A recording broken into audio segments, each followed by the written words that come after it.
हाँ बिल्कुल, in time असां सिंध हाई कोर्ट में मौजूद आहियूं, जिते कुछ देर अॻु में उमेर रुबाब ऐं उन्हनि जा वकील हिते पहुता आहिनि, जिन पारां जेको आहे फ़ैसिले जे ख़िलाफ़ सिंध हाई कोर्ट में पटिशन दाख़िल कई आहे। इन हवाले सां उमेर रुबाब जा वकील असां सां गॾु मौजूद आहिनि, उन्हनि सां ॻाल्हि ॿोल कयूं था त अॼु छा थियो केस में ऐं छा चवणु चाहिनि था। सर, वॾी महिरबानी, छा अपडेट आहे, छा हिन केस जे हवाले सां जेकी आहे मौजूदा ॼाण? अगरि तव्हां 30 मार्च ते तव्हां ॾिठो त ट्रायल कोर्ट जेको आहे हिन केस में सभिनी जेतिरा बि अक्यूज़ड इन्वॉल्व हुया उन्हनि सभिनी खे अक्यूट करे छॾियो, अक्यूट में मतिलबु बरी करे छॾियो। ऐं उन फ़ैसिले जे ख़िलाफ़ असां सभ खां पहिरियां प्रिंसिपल बेंच में जो कंप्लेनेंट साइड खे शुरू खां कंप्लेन रही आहे त उन्हनि खे सिक्योरिटी थ्रेट आहे, ऐं सुप्रीम कोर्ट उन्हनि खे अंडर सिक्योरिटी बि रखियो, जंहिंमें पुलिस ते कॉन्फिडेंस न हो। उन खां पोइ रेंजर्स खे डायरेक्शन ॾिनियूं हुयूं त तव्हां हिननि जी सिक्योरिटी इंश्योर कयो। ऐं उन ट्रायल दौरान बि जहिड़े क़िस्म जा हालात हुया, जिन हालात में एविडेंस रिकॉर्ड थियो, उन में बि असां ट्रायल कोर्ट खे बि ॿ टे दफ़ा केतिरा दफ़ा रिक्वेस्ट कई हुई त तव्हां हीउ जेको क्राउड आहे, माण्हू वठी था अचनि, रैलियुनि जे सूरत में अचनि था, ही विटनेस हिरास था थियनि पिया, तव्हां हिननि खे रोकियो।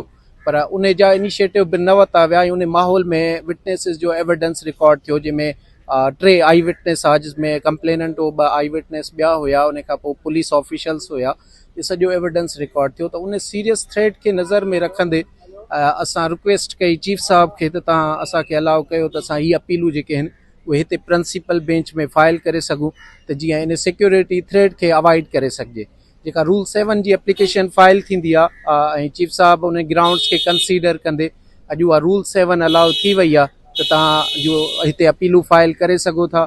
ऐं अपीलूं असां फाइल करे छॾियूं आहिनि। इंशाअल्लाह ताला हिते हेयरिंग्स थींदियूं ऐं वधीक वरी हेयरिंग जी डेट, ॿुधणी जी डेट अनाउंस कई वई आहे, कॾहिं थींदी? न, ॿुधणी जी डेट अञा फ्रेश आहे, त उहा अनाउंस न थी आहे। जीअं डेट आई त असां ज़रूरु कम्युनिकेट कंदासीं।